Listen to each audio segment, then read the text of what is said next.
عليكم ورحمة الله وبركاته. معكم النشرة الإخبارية لحزب التحالف الوطني المصري. حزب التحالف الوطني المصري يعلن تشكيل أمانة العمال المركزية. أعلن السيد النائب محمد خالد القاضي رئيس حزب التحالف الوطني المصري عن موافقته على تشكيل أمانة العمال المركزية، وذلك بناء على ما عرضه السيد الأمين العام اللي هو محمد غازي والسيد أمين التنظيم محمد الدغيد. ويأتي هذا القرار في إطار جهود الحزب لتعزيز دور العمال ودعم قضاياهم على المستوى الوطني، بما يسهم في تحقيق العدالة الاجتماعية وتعزيز التنمية المستدامة.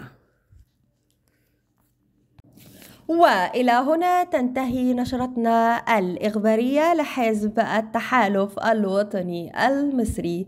دمتم سالمين، والسلام عليكم ورحمة الله وبركاته.